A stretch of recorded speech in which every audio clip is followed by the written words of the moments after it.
کیونکہ بن گئی ہے. جی بھارت جی والا بھائی. السلام علیکم. وعلیکم السلام. مفتی صاحب، ایک سنن ابو داؤد کی حدیث شریف ہے 2999، اور ایک ہے صحیح بخاری کی 7366، اور ایک حدیث ہے صحیح بخاری کی 3168. ان تینوں حدیثوں کا میں مختصر بتا دیتا ہوں کہ اس میں کچھ ایسا نریٹ کیا گیا ہے کہ رسول صلی اللہ تعالی علیہ وآلہ وسلم نے کچھ لکھنے کے بارے میں بتایا ہے. تو یہ ضعیف حدیث ہے کہ صحیح حدیث ہے؟ لکھنے کے بارے میں بتایا ہے. جی we said you appear to. جی جو آپ نے مجھے حوالہ دیا ہے اس میں تو یہ حدیث نہیں ہے. 7335 آپ نے بخاری کا حوالہ دیا. 7366. 7366. اچھا میں نے 7336 کھولا ہے. 7366.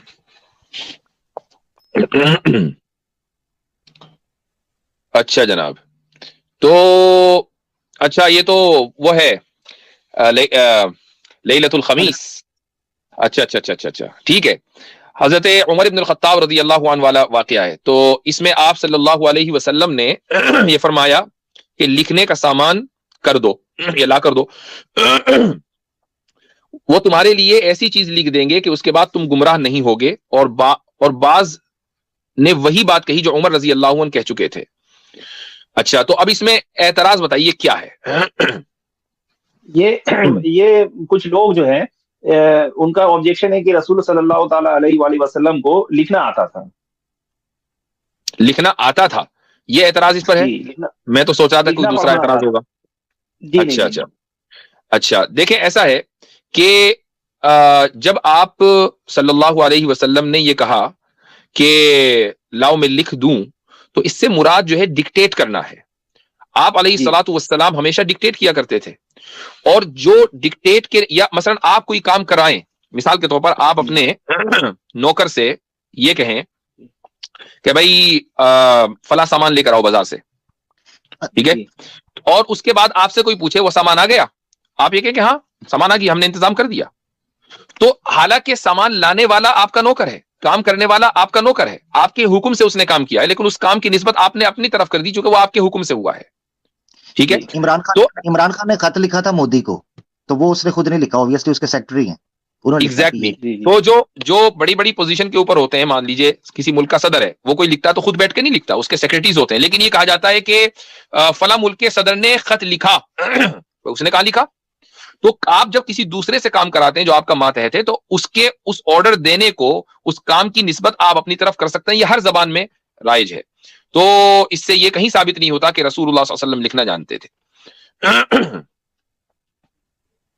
ٹھیک ہو گیا بھارت والا بھائی.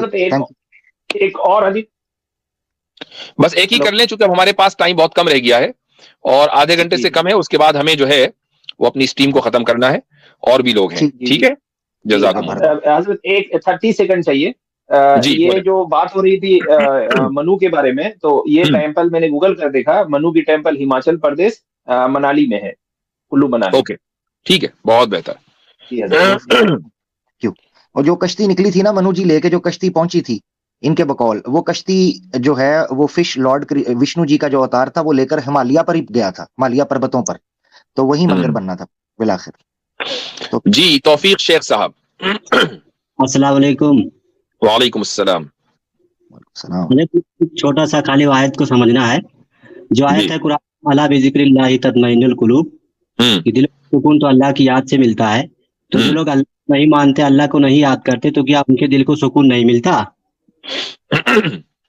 آپ نے اچھا سوال کیا ہے کہ اللہ تعالیٰ یہ کہہ رہا ہے کہ الا بذکر اللہ تطمئن القلوب, کہ اللہ کی یاد سے ہی دلوں کو اطمینان ملتا ہے. اب دل کا جو سکون ہے اور دل کی بے سکونی ہے, ہمیں اس کو سمجھنا ہے کہ وہ کیا ہے.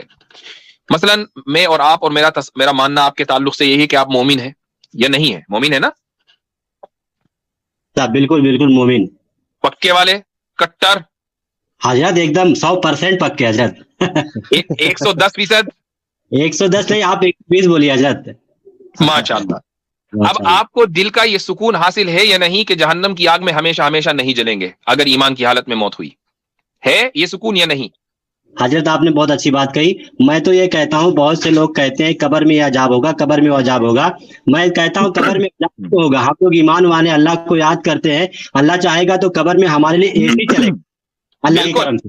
تو بھائی جب آپ کی بغیر ذکر کیے ہی، ابھی ذکر نہیں کر رہے آپ، بس ہم نے ایمان کی بات کی، آپ کے اطمینان کا لیول ماشاءاللہ دیکھیں. تو جب آپ ذکر و اذکار کرنے لگ جائیں گے صبح شام تو آپ کے ایمان کی مضبوطی کا عالم کیا ہوگا. تو قرآن کی آیت کے اندر تو 100% کیا 1,00,000,000,000% صداقت ہے کہ الا بذکر اللہ تطمئن القلوب. یہ سکون کسی غیر مسلم کو حاصل نہیں ہے. آ کے فوراً ہماری ٹیم پہ کہتا ہے کہ ہم نے اپنے مذہب میں ریفارم کر دی، ارے یہ تو گیتا کو، یہ والے اس لوگ کو میں نہیں مانتا، ارے وہ جو وید ہیں وہ تو مینیپولیٹ ہو گئے تھے. ہمارے پاس آ کے خود ہی کہتے ہیں، ہم یہ کہتے ہیں کہ قرآن کا وہ نسخہ دکھاؤ کہ جس کو تم نے مینیپولیٹ کر دیا اور ہم نے تسلیم کر لیا ہو، دکھاؤ. یہ ہمارے سکون کا اور اطمینان کا عالم ہے، اور وہ ان کی بے اطمینانی اور بے سکونی کا عالم ہے. تو اب اللہ کے ذکر سے اطمینان نہ ملے تو کیا ملے؟ سمجھ گئے؟ جی حضرت بہت شکریہ، حضرت بہت شکریہ. چلیں ٹھیک ہے. اچھا جی، سلمان سعدی صاحب جی. جی السلام علیکم مفتی صاحب. وعلیکم السلام. جی میرا بھی ایک آیت سے متعلق سوال ہے. سوال یہ ہے کہ جی وما من دابۃ فی الارض الا علی اللہ رزقها. تو روزی کا مالک اللہ ہے، لیکن بہت سارے لوگ بھوک مر جاتے ہیں، بھوک سے جو ہے تو صحیح خودکشی کر لیتے ہیں. تو صحیح. پھر اس آیت کا یہ کیا ہوگا، مطلب کیا ہوگا؟ دیکھیں ہم جب جو سوال ذہن میں آتا ہے وہ اس لیے آتا ہے اس طرح کا جو آپ کے ذہن میں آیا ہے کہ کسی بھی ایونٹ کے دو کاز پاسبل ہو سکتے ہیں، یا کوئی بھی واقعہ ہوتا ہے. اردو پکی والی سمجھتے ہیں نا؟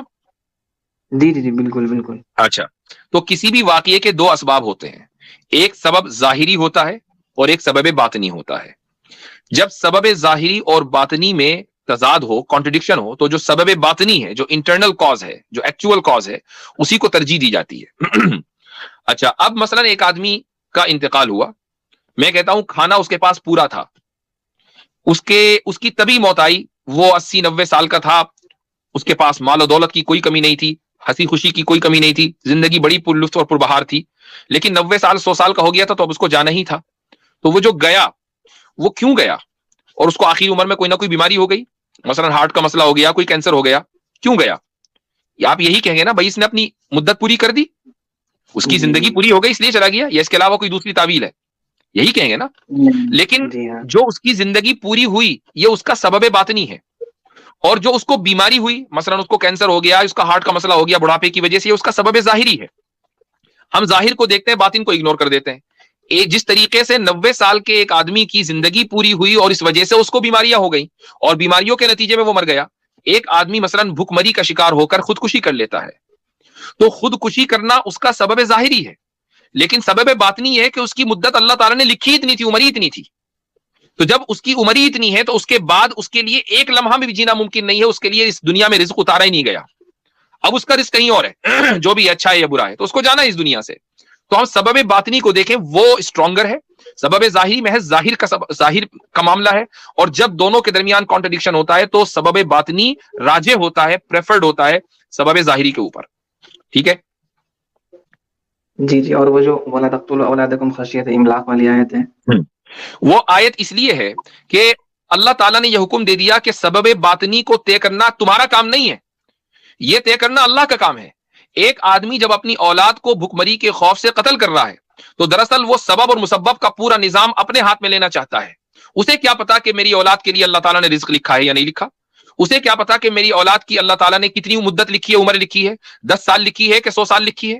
لیکن ان کو قتل کر کے دراصل وہ اللہ تعالیٰ کی اس خدائی میں شرکت کرنا چاہتا ہے جو اللہ تعالیٰ نے اپنے لیے خاص کی ہے، کہ سبب اور مسبب کا نظام اور اس کا فیصلہ کرنے والا وہ تو اللہ ہے، انسان کیسے فیصلہ کر سکتا ہے؟ اس لیے اللہ تعالیٰ نے انسان کو منع کیا ہے.